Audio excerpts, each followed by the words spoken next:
are salt, a teaspoon of salt, whole wheat flour, or bland flour if you want the taste, or mix them together for a deep taste, and baking powder. That's all you need for the roti. As you see here, I already did the first step. Put 1 cup of whole wheat flour, and we'll mix the 2 cups together. 1/2 cup of whole wheat flour and 1/2 cup all-purpose flour. Then you put in a pinch of salt. Then you take a tablespoon. And half a tablespoon of baking powder.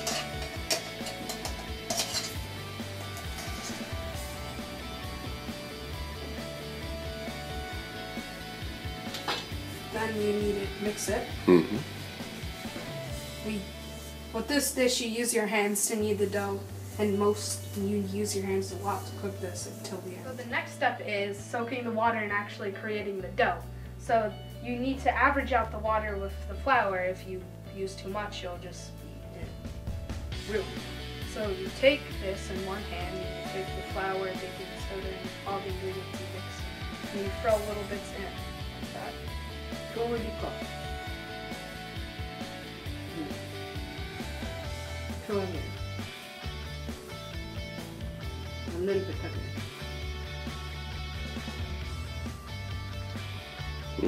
Okay, knead up that much. No, don't so much. Knead it up a bit more.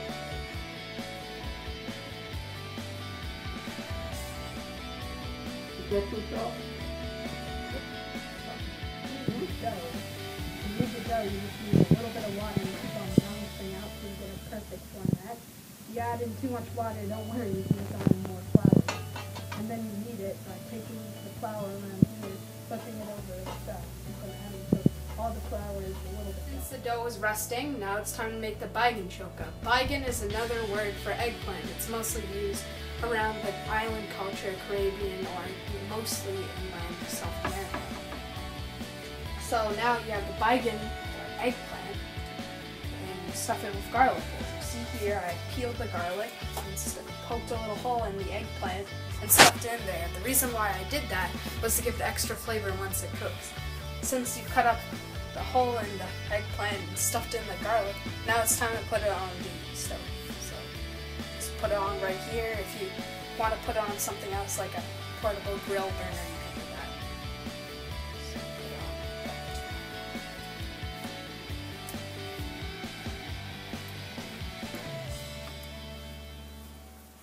Now these baigan are roasting to make the baigan choka.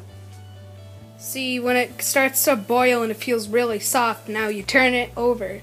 But if the head's not cooked, for example that one, you put a little bit on the side. Then once it's done cooking, you just put it over on the plate. Alright, this one came out a little bit disastrous, but that's alright. You can still do the same thing. First, you cut the head off. See, and then you cut down the way. And you open it up.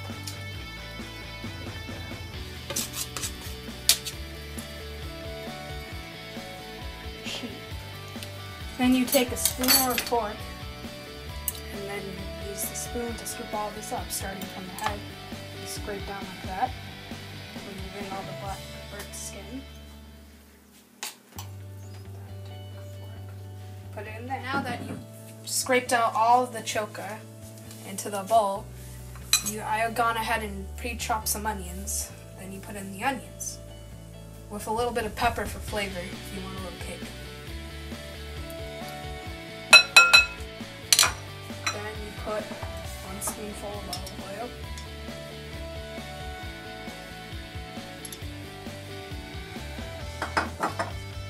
Pinch of salt.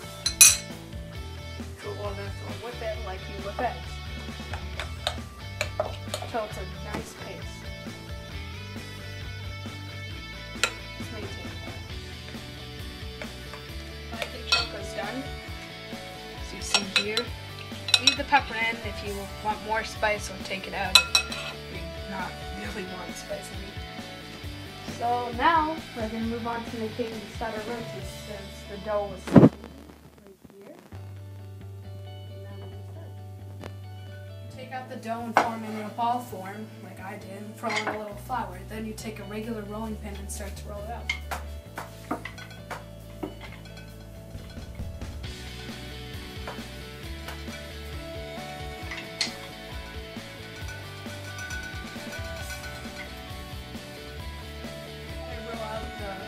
Dough with the rolling pin, you heat up a tower.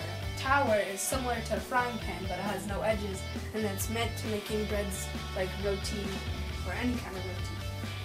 Now you take it.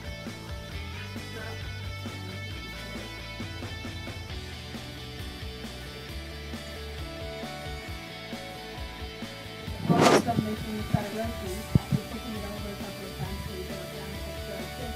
You move the powder over here, and you move the roti over here to the powder.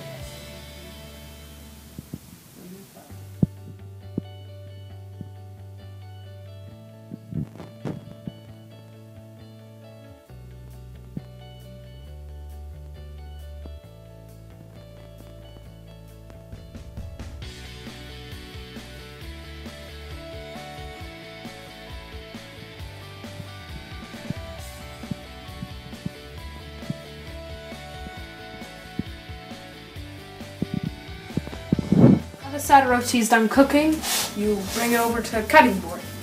You can cut it however you want, square, or you put a piece of the pan over square.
And this is the bacon choca. This is a dish from Guyana, and it's really good. Thanks for watching.